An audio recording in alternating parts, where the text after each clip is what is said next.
बिस्मिल्लाहिर्रहमानिर्रहीम। अस्सलाम वालेकुम व्यूअर्स, मैं उम्मीद करती हूँ खैरियत के साथ होंगे। तो रब करीम के बाबरकत नाम से हम आगाज़ करते हैं। तो आज क्या बन रहा है इनोवेटिव कुकिंग और बेकिंग चैनल पर? जी बिल्कुल, आपने देख लिया फालसे।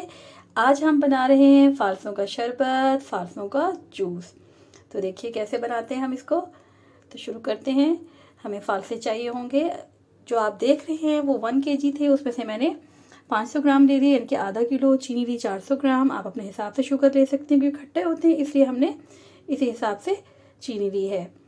फिर यहाँ पे हमने बर्फ़ ले ली है और उसी तरह से काला नमक जाएगा और थोड़ी सी ब्लैक पेपर जाएगी और चाट मसाला जाएगा। काला नमक इस दफ़ा हम ज़्यादा मिकदार में ऐड करेंगे क्योंकि इसमें खटास ज़्यादा होती है।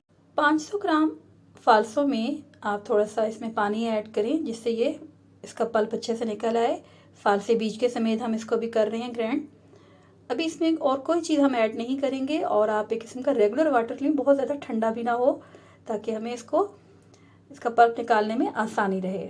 अब आप ये देखिएगा, एक हमने छन्नी ले ली है।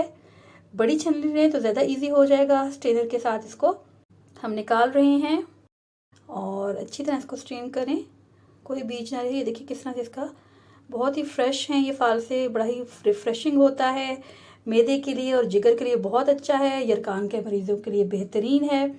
इसी तरह गर्मियों में जिनको बुखार हो जाता है उनके लिए बहुत ही ज़बरदस्त और फ़ायदेमंद है। फालसे हमारे जिगर की और मैदे की गर्मी को दूर करते हैं। अब आप देखिए हमने पल्प निकाल लिया। अब मैं सबसे पहले चीनी को पानी के साथ, अच्छा चिल पानी है, इसके साथ हम ग्राइंड कर रहे हैं ताकि अच्छे से ये मर्ज हो जाए। मुझे उम्मीद है आप इनोवेटिव कुकिंग और बेकिंग चैनल पर बनने वाली रेसिपीज़ को ज़रूर ट्राई करते होंगे और इन्जॉय भी करते होंगे।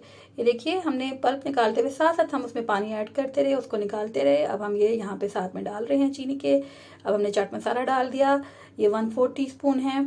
और फिर साथ साथ काली मिर्च डाल दी और यहाँ पर मैंने ½ टीस्पून ब्लैक पेपर ऐड किया है। आप अपने हिसाब से ब्लैक पेपर ज़्यादा भी ऐड कर सकते हैं और कम भी। बर्फ़ को हमने क्रश कर लिया है। कुछ जो मोटे पीसेस हैं वो हमने ऐसे ही ऐड किए हैं जग में, और जो बाकी छोटे छोटे हैं वो जूसर में हमने ऐड कर लिए हैं और उसका जूस बना रहे हैं। इसको मर्ज कर रहे हैं इसके साथ। तो बहुत अच्छा और चिल जूस होता है, बड़ा रिफ्रेशिंग हो जाता है। उम्मीद है आज की रेसिपी आपको पसंद आई होगी। 500 ग्राम सालसा के साथ 2 लीटर्स प्रिपेयर किया है, जूस प्रिपेयर किया है। ये देखिए जी हमारा रिफ्रेशिंग सा जूस तैयार है और ये ऑलमोस्ट 2 लीटर्स था। तो इसको पीजिए, एंजॉय कीजिए और सबकी दुआएं लीजिए। अल्लाह पाक से दुआ है कि अल्लाह पाक हमारे इसमें खैर बरकत और इजाफा फरमाए और हमें अपनी नेमतों की कदरदानी नसीब फरमाए।